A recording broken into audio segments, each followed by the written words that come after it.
வணக்கம் friends, welcome to channel life lessons. இன்றைக்கி வந்துட்டு நான் என்னோடய லைஃப்பில் எக்ஸ்பீரியன்ஸ் பண்ண சில வர்ஸ்ட்டு ஹாஸ்பிட்டலில் எக்ஸ்பீரியன்ஸ் பற்றி நான் உங்கள்கிட்ட ஷேர் பண்ண போகிறேன் இந்த வீடியோவில். அதாவது நான் ஒரு 10th இல்லை 12th அந்த மாதிரி படிச்சுட்டு இருக்கும்போது எனக்கு ஐ செக்கப்புக்காக வந்துட்டு ஒரு கவர்மெண்ட் ஹாஸ்பிட்டல் போனேன். அது நல்லா ஃபேமஸான கவர்மெண்ட் ஹாஸ்பிட்டல். ஐக்குன்னே இருக்க ஒரு கவர்மெண்ட் ஹாஸ்பிட்டல், கண் செக்கப்புன்னே இருக்க ஒரு பெரிய கவர்மெண்ட் ஹாஸ்பிட்டல். அங்கே போனப்போ என்ன பண்ணாங்க, செக் பண்ணிவிட்டு என்ன இஷ்யூன்னு கண்டுபிடிச்சிட்டு அதுக்கப்புறம் என்ன பண்ணாங்கன்னா என்கிட்டயோ இல்லை என் கூட வந்த என்னோடய ஃபேமிலி மெம்பர்கிட்டயோ எந்த ஒரு கன்சென்ட்டுமே கேட்காம என்ன பண்ணுறோன்றதை சொல்லாமல் அவங்க பாட்டு ஒரு 5 to 6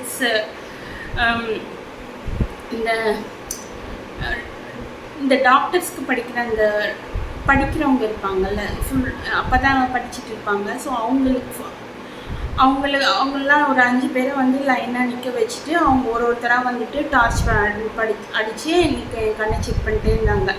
அண்ட் எல்லாருமே வந்துட்டு ஒன்றொன்னா வந்துட்டு அதே தான் சார், சேம் திங், அதே இஷ்யூ தான் இருக்குது அப்படின்னு சொல்லிட்டு every one was conforming that same issue. என்ன ப்ராப்ளம்ங்கிறத எல்லாருமே ஆமாம் அப்படி தான் இருக்குது அப்படின்னு சொல்லிட்டு செக் பண்ணிவிட்டு அவங்க பாட்டு போயிட்டாங்க. அது என்னென்னா, ஏற்கனவே எனக்கு ஃபுல் செக்கப்லாம் பண்ணி முடிக்கவே நிறைய தடவை டார்ச் அடித்து இது பண்ணாங்க. ஸோ அது இல்லாமல் இவங்களை வேறு ஒரு 5-6 பேர் கண்டினியூஸாக டார்ச் அடித்து செக் பண்ணிட்டு இருந்தாங்க. எனக்கு கண்ணிலேருந்து தண்ணி வர ஆரம்பிச்சிருச்சு. அது கூட அவங்க பொருட்படுத்தாமல் திருப்பி அவங்க பாட்டு டார்ச் அடித்து செக் பண்ணிகிட்டே இருக்காங்க. இது எனக்கு புரியல. என்னமோ ஆடு கிடச்சிருச்சு நம்மளுக்கு அந்த மாதிரி ஒரு கன்சென்ட் கேட்காம அவங்க பாட்டு செக் பண்ணிட்டே இருக்காங்க. ஒரு மனுஷன் மாதிரி ட்ரீட் பண்ணாமல் அவங்களுக்கு ஒரு டெஸ்டிங்க்கு ஒரு ஆள் கிடச்சிட்டாங்க அப்படின்னு சொல்லிட்டு டெஸ்ட் பண்ணாங்க. எனக்கு அது பிடிக்கல. அந்த ப்ரொசீஜர் இருக்குது, அந்த மாதிரி எனக்கு தெரியல. அவங்க ப்ரொசீஜர் படி தான் பண்ணாங்களான்னு எனக்கு தெரியல. அது ஒரு வர்ஸ்ட் எக்ஸ்பீரியன்ஸு. அதுக்கப்புறம் பார்த்திங்கன்னா, என்னோடய ப்ரெக்னென்சி 2 ப்ரெக்னென்சி டெலிவரியுமே வந்துட்டு ஒரு ஹாஸ்பிட்டலில் பார்த்தோம், ஒரு ப்ரைவேட் ஹாஸ்பிட்டலு. அது எப்படின்னா, நாங்கள் எதுக்கு அந்த ப்ரைவேட் ஹாஸ்பிட்டல் போனோன்னா, நான் பிறந்த காலத்துலலாம் நான் அந்த ஹாஸ்பிட்டலில் தான் பிறந்தேன். ஸோ நான் பிறக்கிற அந்த நேரத்தில், அந்த 1993லலாம் வந்துட்டு அந்த ஹாஸ்பிட்டல் ரொம்ப ஃபேமஸ். எப்போவுமே கூட்டமாக தான் இருக்கும். அங்கே அட்மிஷன் கிடைக்கிறதே ரொம்ப கஷ்டம். ஸோ ரொம்ப நல்லா ஃபேமஸான ஹாஸ்பிட்டலாக இருந்தது. அப்போது அங்கே நார்மல் டெலிவரி தான் மேக்ஸிமம் பண்ணாங்க. வர்ஸ்ட் கேஸில் தான் சிசேரியன் போவாங்க. நார்மல் டெலிவரிக்கும் அந்த ஹாஸ்பிட்டல் ரொம்ப ஃபேமஸாக இருந்துச்சு. ஸோ அது ஒரு கைராசியான ஒரு நல்ல ராசியான ஹாஸ்பிட்டல்னு சொல்லிவிட்டு அதுக்கு ஒரு நேம் இருக்குது. ஸோ நான் என்ன நினச்சேன், சரி நம்ம பிறந்த ஹாஸ்பிட்டல்லையே குழந்தையும் பிறக்கட்டும் அப்படின்னு சொல்லிட்டு, அதுவும் இல்லாமல் மேக்ஸிமம் சுகப்பிரசவம் தான் ட்ரை பண்ணுவாங்க அப்படின்னு சொல்லிட்டு அதுக்காகவே நான் போனால் அங்கே எப்படின்னா,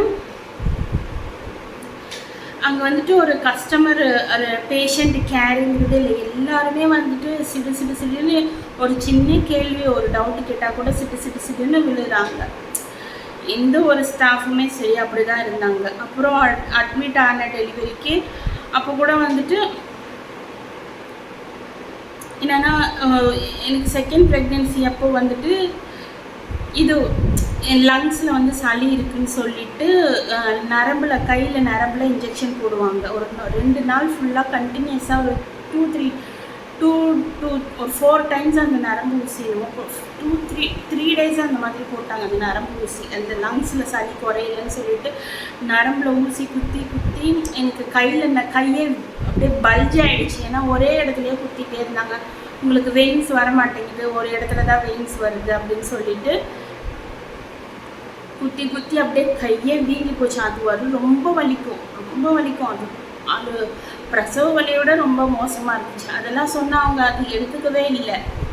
உங்களுக்கு வெயின்ஸ் வேறு எதுலேயும் வர மாட்டேங்குது, இல்லை சளி குறைக்க ஊசி தான் போடணும், டேப்லெட் தர முடியாது இப்படின்னு சொல்லிட்டு அந்த ஹாஸ்பிட்டலில் இருக்க மற்ற அட்மிட் ஆனவங்களே என்னை பார்த்து பயப்படுவாங்க. நான் அப்படியே அந்த ஊசி குத்தும் போதெல்லாம். அப்புறமா நான் அழுவதை பார்த்துட்டு அப்புறம் வேறு ஒரு எக்ஸ்பீரியன்ஸ்டான ஆள் வச்சு அப்புறமா வேறு கையில் வெயின்ஸ் எடுத்து அதுக்கப்புறமா அந்த கையில் கொஞ்சமாக இன்ஜெக்ஷன் போட்டாங்க. அப்போ கொஞ்சம் மேனேஜபிளாக இருந்துச்சு. அதுக்கு ஒரு சாரி சொல்லணும், அது எதுவுமே இல்லை, அது கையெல்லாம் பல்ஜ் ஆகிடுச்சு. அதுக்கப்புறம் எனக்கு ஹாஸ்பிட்டல்னாலே கொஞ்சம் பயம். அதுவும் இந்த ஃபஸ்ட்டு குழந்த பிறக்கிறதுக்கு அதெல்லாம் ரொம்ப பயமாக இருக்கும். ஹாஸ்பிட்டலில் என்ன சொல்ல போகிறாங்களோ எது சொல்ல போகிறாங்களோன்னு ரொம்ப பயந்து தான் போவோம். ஹாஸ்பிட்டலுக்கு எப்போவுமே அந்த பயம்தான் இருக்கும். ஸோ நான் பயந்துகிட்டே போகிறதாலேயே டென்ஷனாக இருப்பேன். ஸோ அதெல்லாம் வந்துட்டு அவங்க வந்துட்டு மேனிப்புலேட் பண்ணாங்க. சில அங்கே இருந்த நர்ஸ் எல்லாம் வந்துட்டு உங்களுக்கு ஏதாவது நான் பயப்படுறதால டென்ஷன் ஆகுறேங்கிறத வந்துட்டு அவங்க வேணுமுனைக்கே மேனிப்புலேட் பண்ணாங்க. உங்களுக்கு ஏதாவது இந்த மென்டல் இஷ்யூஸ் இருக்குது அந்த மாதிரி அது கை கால்லாம் எனக்கு டென்ஷன் ஆகுறதுல உதறது, அதை வச்சுட்டு அவங்க கன்சோல் பண்ண ட்ரை பண்ணல. எல்லாம் சிரிக்கிறாங்க. என்ன சுச்சுவேஷனில் நான் இருக்கேன் அப்படிங்கிறது, எனக்கு ஐசைட் ப்ராப்ளம் இருக்குது, அது வேற நான் அந்த டென்ஷனே நான் யாரையாவது இடிச்சிடாமல் போகணும், அந்த டென்ஷன்லேயும் நான் அந்த டென்ஷன்லேயும் இருக்கேன். ஸோ அதெல்லாம் விட்டுட்டு அவங்க வந்து என்னோடய கஷ்டத்தை வந்துட்டு they are using it and they are making fun of it அந்த மாதிரி இருந்துச்சு. ஸோ அண்ட் சிலர் எப்படி இருந்தாங்கன்னா, எனக்கு ஐசைட் ப்ராப்ளம் இருக்குது அப்படின்னு சொல்லிட்டு ஹெல்ப் பண்ணுறேன்ற பேரில் ரொம்ப ஓவராக என்னமோ அவங்க தான் ரொம்ப இரக்கம் உள்ளவங்க மாதிரி ரொம்ப ஓவராக ஆக்ட் பண்ணிட்டு மற்றவங்க முன்னாடி நான் தான் ரொம்ப அந்த பொண்ணுக்கு ஹெல்ப் பண்ணுறேன், என்ன மாதிரி யாருமே இல்லை, இறக்க குணம் எனக்கு தான் ரொம்ப ஜாஸ்தி, அந்த மாதிரிலாம் ஒரு நர்ஸ் எல்லாம் ரொம்ப ஓவராக ரியாக்ட் பண்ணிட்டு இருந்தாங்க. என்னை வச்சு அப்படியே அவங்க ரொம்ப நல்லவங்க மாதிரி காட்டிக்கிறதுக்கு ரொம்ப ட்ரை பண்ணிட்டு இருந்தாங்க அங்கே. ஸோ இந்த மாதிரி எனக்கு பொதுவாகவே என் லைஃப்பில் ஜென்யூனாக ஹெல்ப் பண்ணவங்க விட ஹெல்ப் பண்ணுற மாதிரி நடிச்சுட்டு பின்னாடி பேசி பின்னாடி முதுகில் குத்துறவங்க தான் நிறைய பேர் நான் பார்த்துருக்கேன். ஸோ அதுக்கு அந்த மாதிரி எதுக்கு ஒரு நல்ல பேர் சம்பாதிக்கணும் ஃப்ரெண்ட்ஸ்?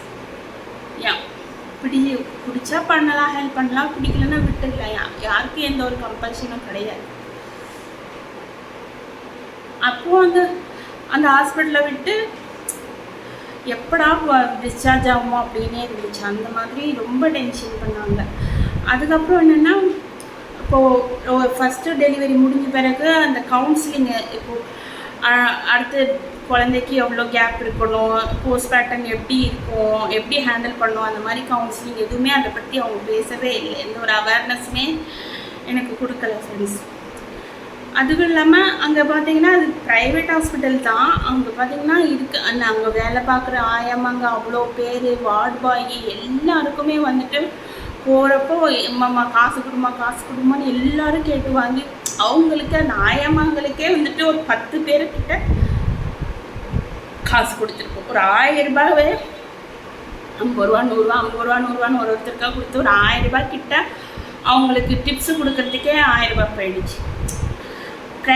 கவர்மெண்ட் ஹாஸ்பிட்டலில் கூட இந்த மாதிரிலாம் கேட்க மாட்டாங்க ஃப்ரெண்ட்ஸ். ஆனால் ப்ரைவேட் ஹாஸ்பிட்டலில் அந்த மாதிரி மேடம்னு எல்லாரும் அவங்க நான் தங்கியிருந்த அந்த வார்டை விட ஏதோ ஒரு வார்டில் எங்களுக்கு சம்மந்தமே இல்லாமா இந்த ஆயம்மாலாம் கூட வந்து காசு கொடுன்னு சொல்லிட்டு அப்படியே 50 ரூபா 100 ரூபா அங்கே எங்கேயும் கொடுத்து 1000 ரூபாவே செலவு பண்ணிட்டு தான் வெளியில் வந்தோம். டெலிவரி முடிஞ்சு.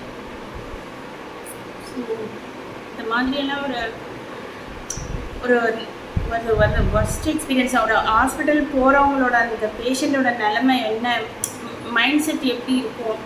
ஏற்கனவே நிறையா வருத்தத்தில் நிறைய பயத்தோட நிறைய கஷ்டத்தோடு தான் நம்ம ஹாஸ்பிட்டலுக்கு போவோம். அங்கே ஒரு ஒரு பீஸ்ஃபுல்லான ஒரு என்விரான்மெண்ட்டே இல்லை. சும்மா இருக்கிறதாலும் எரிஞ்சு விழுந்துக்கிட்டு சும்மா ஒரு மாதிரி ரூடாக பிஹேவ் பண்ணிட்டு அந்த மாதிரியே இருந்தாங்க. மோஸ்ட் ஆஃப் தெம் அந்த மாதிரி தான் இருந்தாங்க. Only few of the nurses 1-2 பேர் தான் கொஞ்சம் கேர் அண்ட் கன்சர்னாக இருந்தாங்க, கொஞ்சம் அண்டர்ஸ்டாண்டிங்காக இருந்தாங்க. மற்றபடி ரொம்ப ஒர்ஸ்ட் எக்ஸ்பீரியன்ஸாக இருந்துச்சு எனக்கு. நம்ம பிறந்த ஹாஸ்பிட்டலில் நம்ம குழந்தையும் பிறக்கணும் அப்படிங்கிறதுக்காக மட்டும்தான் அந்த ஹாஸ்பிட்டலுக்கு போனேன். அப்படின்னா ரொம்ப ஒர்ஸ்ட் எக்ஸ்பீரியன்ஸாக இருந்துச்சு. ஸோ இதெல்லாம் ஷேர் பண்ணணுன்னு நான் விருப்பப்பட்டேன். வீடியோ பிடிச்சதா சப்போர்ட் பண்ணுங்கள். வீடியோ பார்க்கறதுக்கு நன்றி.